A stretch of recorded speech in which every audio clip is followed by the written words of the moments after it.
What's good, guys? Welcome back to the first take. Now, finally, it's taken me a while to do this. I want to do them slow because Game of Thrones was taking 2018 off because we're not getting the next season this year. We're getting season, what the fuck is it? Season 8 next year. So as a result, I want to do this slow. The Histories and Lore, which is almost as fascinating as the actual show itself. So I did season 7's History and Lore's just come out. A lot of you guys were telling me that, but I didn't finish season 6, so I've got this last bit of season 6 and I'm going to move on to season 7. So, let's start. The little birds. Oh, this is all Varys' spiders. Recall his own history as a boy in Pentos. Yeah, yes, we need this. I've always found Varys a fascinating character.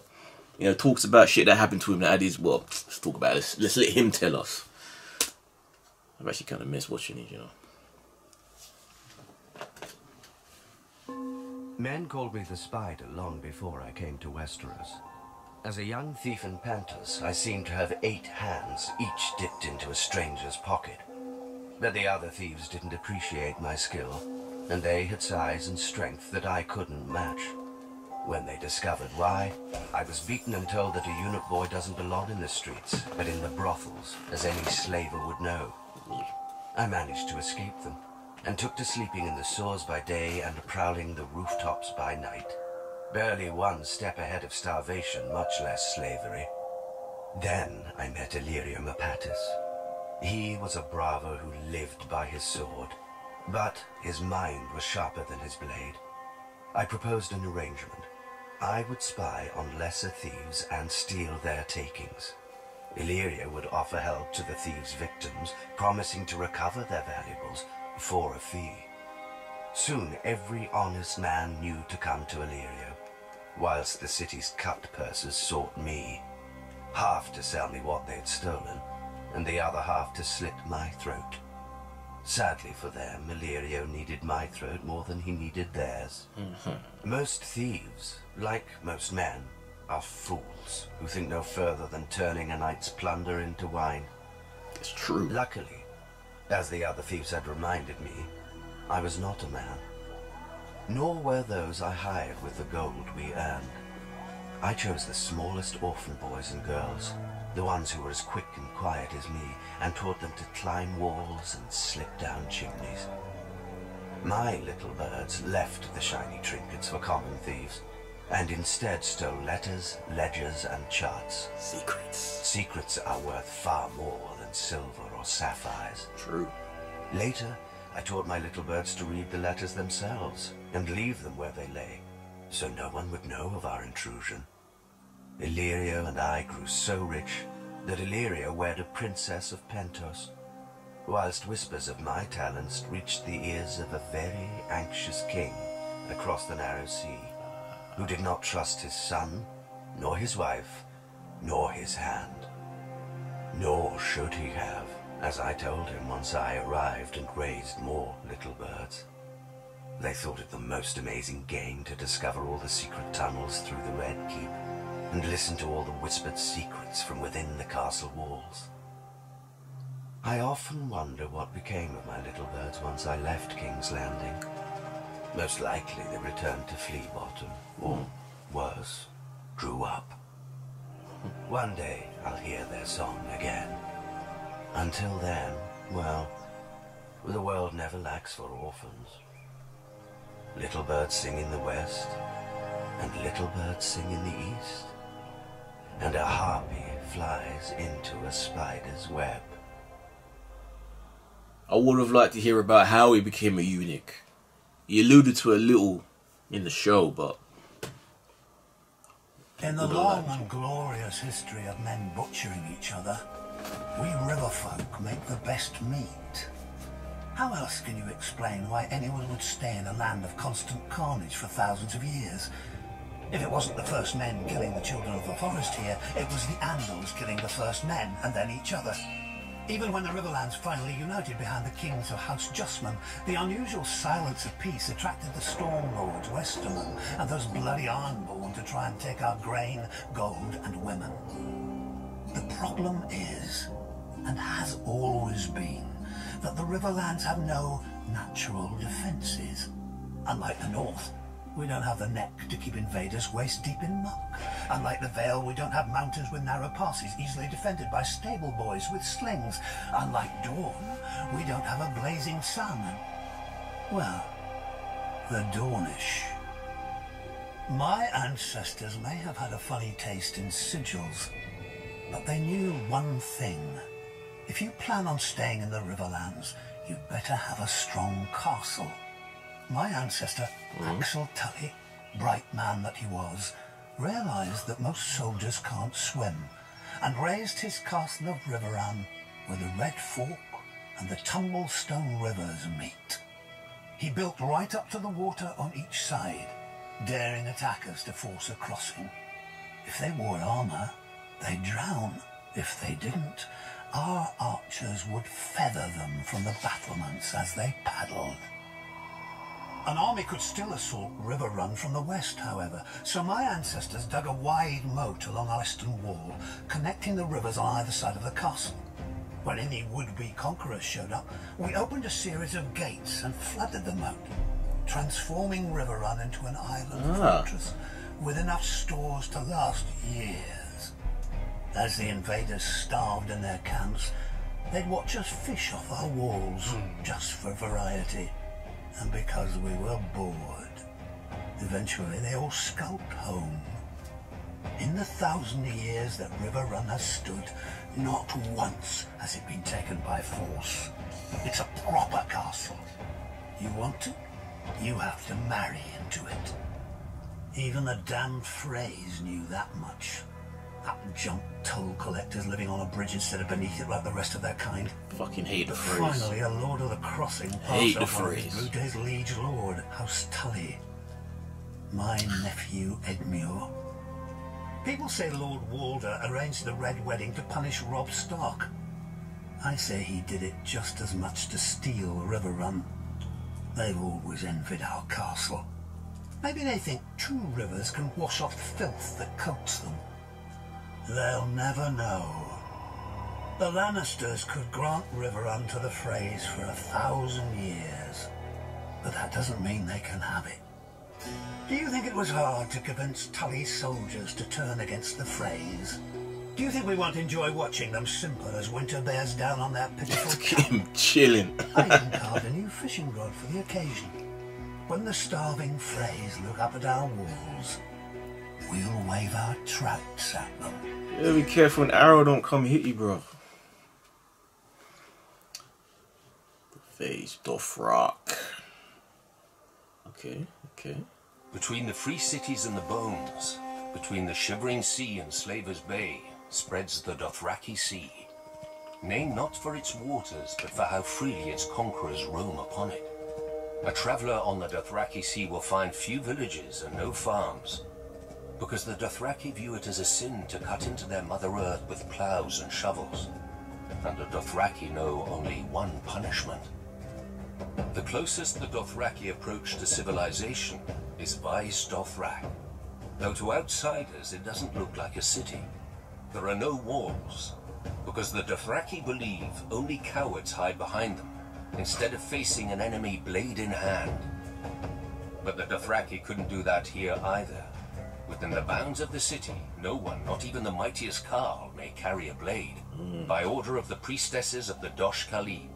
Not that any enemy would be foolish enough to attack the sacred city of the Dothraki in the first place. Two giant bronze stallions rear over the entrance to the city, their hooves meeting in the air to form an arch, the famous Horse Gate. Through it is the God's Way, but the Dothraki drag the sacred idols of the cities and peoples they've broken. Along one side, stone gods look down on you from cracked thrones with chipped and stained faces, their names lost to time.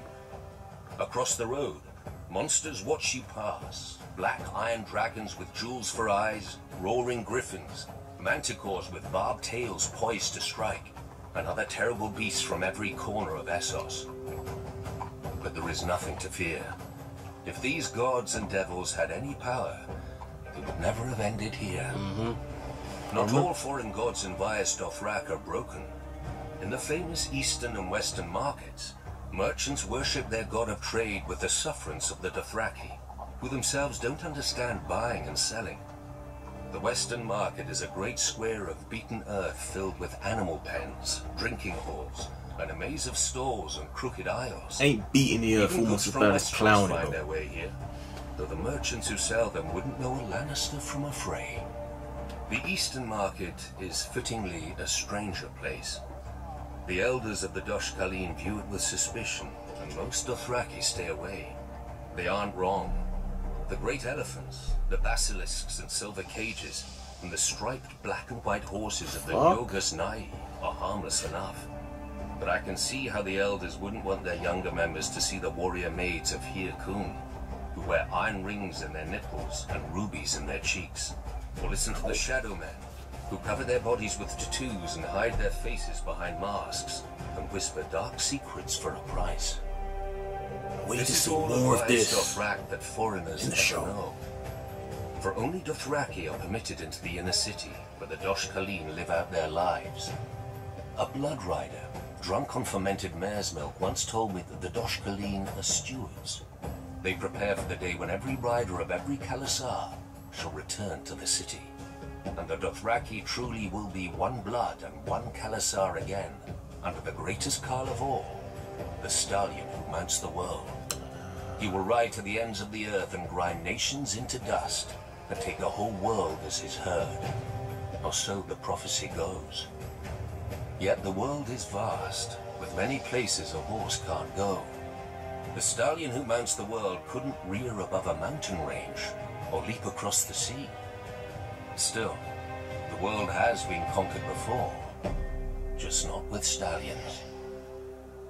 See, now that that baby with Daenerys' baby died, is it the child with Rob Snow's gonna be staying in that? A word every man and woman in Westeros spits at me. Would he so be many accepted? can't even name the king I slayed. Oh, I understand. To them, I'm a symbol of everything they'll never have and a warning that'll never apply, so they can loathe me from the safety of their small lives. Because when a dog goes mad, we put it down. Why not a king? I was never supposed to be on the King's Guard. Oh, as a boy, I dreamed of the White Cloak like all boys, but I was heir to Tywin Lannister, Hand of the King. If he forbade the tides, the waves would cease. Then I was 15, and my father was congratulating me on my new knighthood in the Red Keep. I wonder if that was the last time he was proud of me. That night, there was a knock on my door, and I opened it to find my sister Cersei disguised as a simple servant girl. I hadn't seen her since my father had taken her to court when she was 12. She had grown up, as had I. She told me that my father planned to marry me off to Lysa Tully, but she could arrange for the king to raise me to the King's Guard so I could stay in the city with her. All I had to do was agree. I made the obvious objections. Our family, our father, Casterly Rock.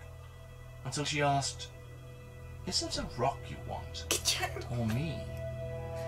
Come morning, she had my consent. I would join the King's Guard for her. I would forswear my lands and title for her. I would forsake our family for her. pussy whips. Soon a royal raven commanded my father to present me to the king during the great tourney at Harrenhal to say my vows. My father erupted in fury. He could not object openly, but he resigned the handship and returned to Casterly Rock, taking Cersei with him. Instead of being together, Cersei and I exchanged places. Then everything started to fall apart. At Harrenhal, King Aerys made a great show of my investiture. I knelt before him in gleaming armor and swore the oath of the Kingsguard. When Sir Gerald Hightower raised me up and put the white cloak on my shoulders, a roar went up from the crowd. I admit, despite my father's anger, I was happy and foolish. That very night, Aerys soured, commanding me to return to the Red Keep to guard the Queen and little Prince Viserys. Sir Gerald offered to take that duty himself so I might compete in the tourney, but Aerys refused. He'll win no glory here, the king said. He's mine now, not Tywin's. He'll serve as I see fit. That was when I understood. It was not my skill, valor that had won me this honor.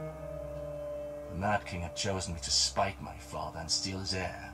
Yep. I wanted to rip off the white cloak, but it was too late. A Kingsguard serves for life. So I upheld my oath, confined to the Red Keep where Varys could watch me and where the headsman could find me if my father displeased the king. I served the king's pleasure as he burned Rickard Stark alive and strangled his son, inciting the rebellion.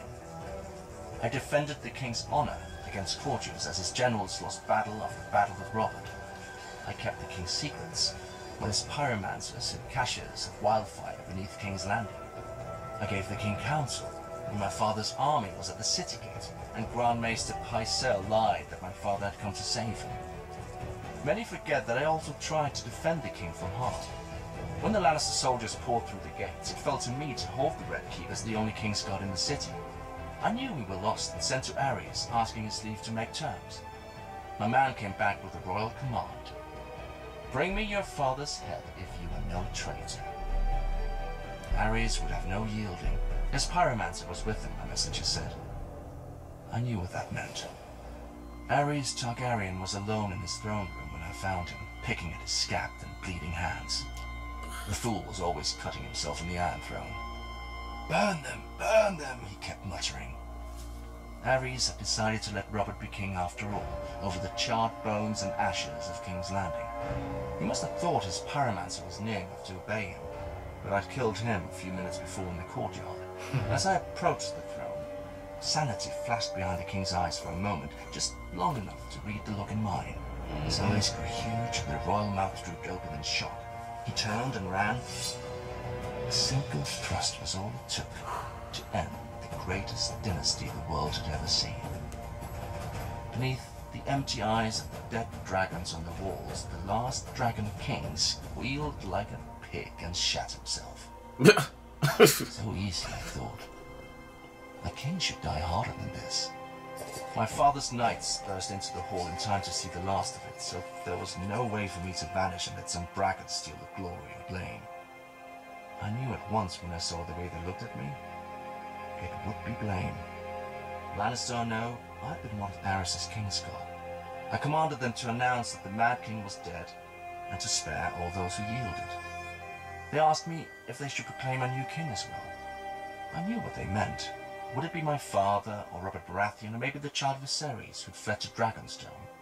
A Targaryen boy king with my father's hand to rule in truth. I thought of how Ned Stark and Robert Baratheon would howl at this end to their great heroic war, and I was tempted. Then I glanced down again at Aerys, his life's blood oozing from the wound and pooling on the floor around him. Proclaim who you bloody well like, I said. I climbed the steps to the Iron Throne and sat on it with my sword across my knees, waiting to see who would come to claim the kingdom.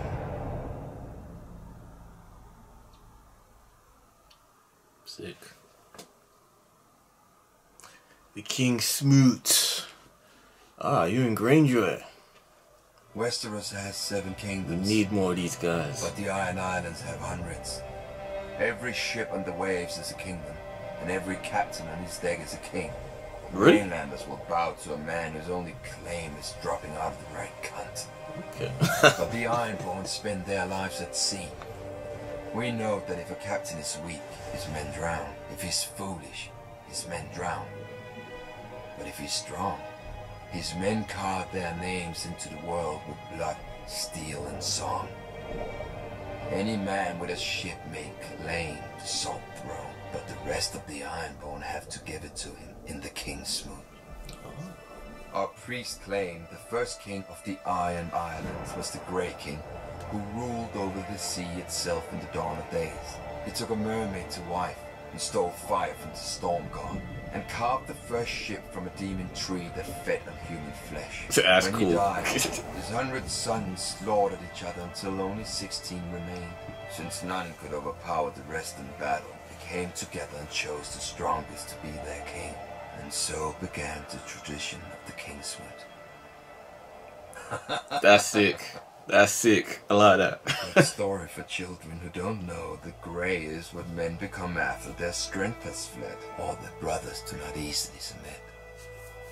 Over the centuries, the King's Smoot has raised the greatest of the Ironborn.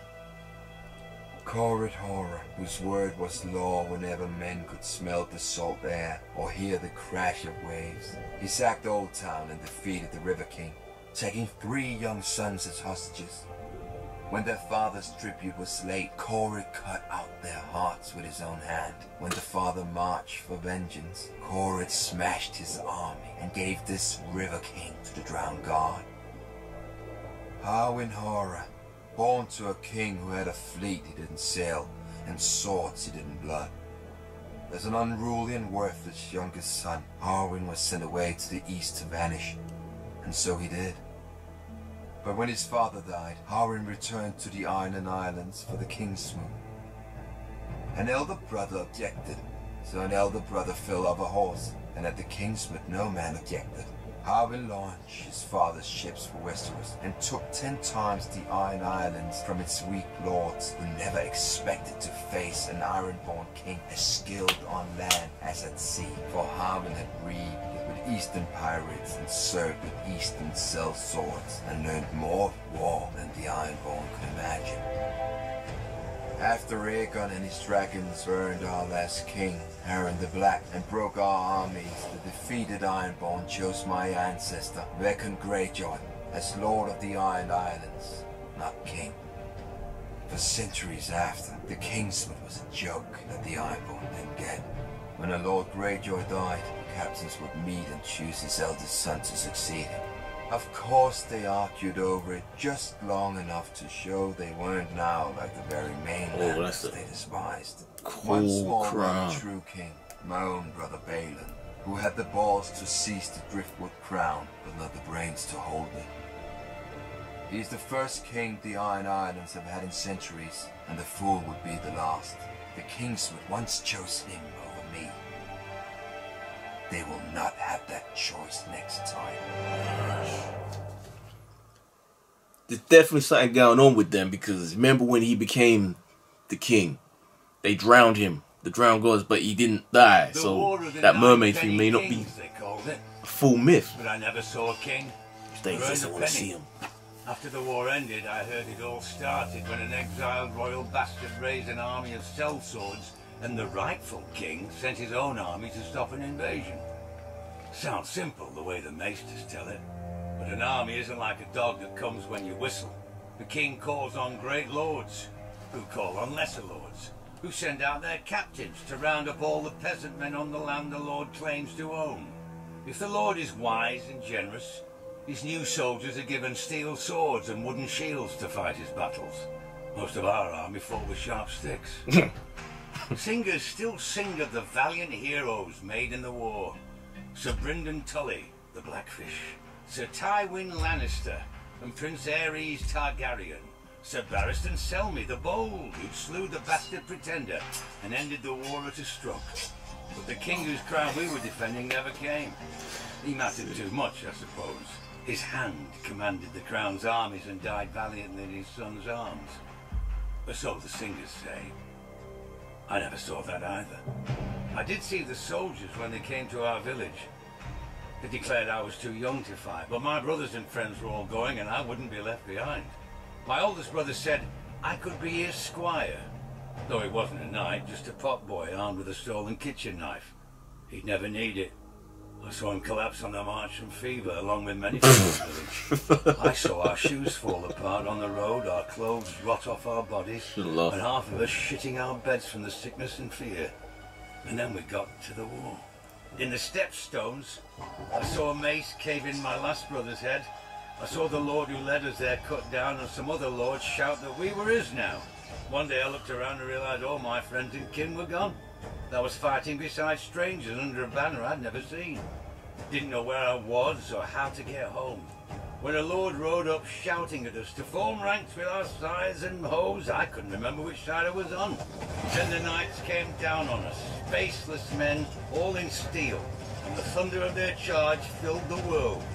I closed my eyes. Years later, after the war had faded into songs, I opened them again and saw what I had done and what I had become in the war and since.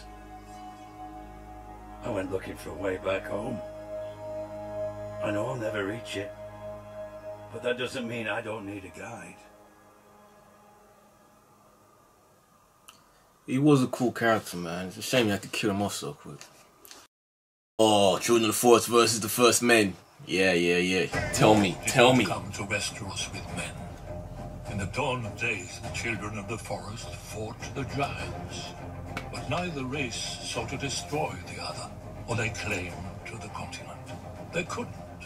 The children hunted and fought with dragon-glass arrows and spears, and the giants had only the branches they pulled from trees. Nor could both races fill more than one of the 7 kingdoms of today. Then the southern deserts coughed up a new race, the First Men, who had crossed the narrow sea over the Arm of Dorne. Unlike the children and giants, the First Men lived in huts and villages, and farmed the land to eat. And there were so many. As the numbers swelled, men needed ever more fields and timber. Cockroaches. Of course, they saw that the great forests could provide both. When they cut into the deep woods, however, they stumbled on a strange sight. A white tree with red leaves, and a face staring back at them. At first, they were afraid, but the face never spoke, even when the axe bit into it. The First Men didn't know what a weirwood was. They didn't know that a weirwood grows forever if left in peace, or that the native children believed their spirits went into it after death. The children had no letters or runes, all of the history, songs and prayers, only the trees remembered. When the children looked at the cleared fields, they saw not white stumps, but their ancestors now lost forever, with their bones stolen to line the invaders' walls. Driven mad by grief, the children attacked. The First Men had never seen a weirwood, but the children had never seen bronze. Their dragon-glass arrows glanced off the First Men's shields, and their armor of woven bark split beneath the First Men's swords. As the war raged, the children resorted to the one advantage they had, the magic of their old gods. Their green seers enlisted dire wolves and snow bears, cave lions and eagles, mammoths and serpents.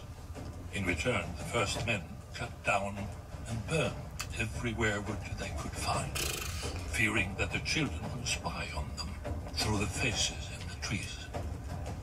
The children became desperate. Their green seers called down the Hammer of Waters to break the Arm of Dorne, destroying the bridge that men crossed into Westeros, and to flood the neck to contain men to the south. But the First Men would not be stopped. Fearing extinction, the children combined their powers for one last spell that would save their people and their land from the invaders. By themselves, the children were too few to resist the onslaught. But if they could turn men's numbers against them, Walkers. after hundreds of years and untold death and destruction, the wisest heads of the children and the First Men finally prevailed. The children couldn't win this war, and the First Men didn't want to win, fearing the cost of victory. Heroes and rulers on both sides met upon an isle in the God's Eye to form the pact.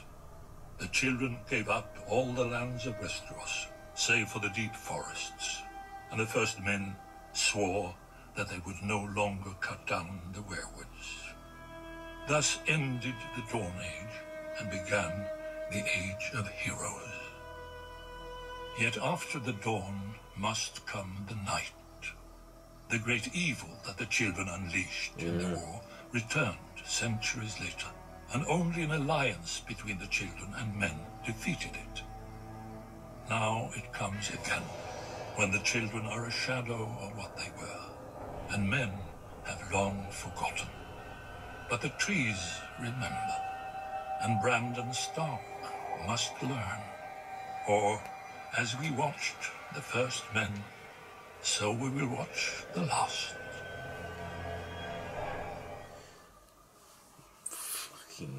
Children of the Forest. desperation. It's basically like, you know, mankind creating the atom bomb as a way to end the war. The children created the whites and the White Walkers and all of them in order to try and, as a desperate act, but in doing so, they unleashed something that was even more fucked up on the world. Fuck it. Oh, man. I like those, man. I love that. It's been too long since I've watched these. I'm going to be jumping straight in. Probably about 2 days later, I'm going to be jumping straight into the Season 7, Histories and Lore. Man, I'm wondering what's left for them to tell us. What other aspects? It just kind of goes to show how deep and rich. Like, it doesn't surprise me to hear that HBO were developing, I think it's like 4 or 5 shows. Not necessarily that 4 or 5 shows are going to make it to air, but they're developing 4 or 5 different concepts within the Game of Thrones. Once Game of Thrones ends, new shows to take over.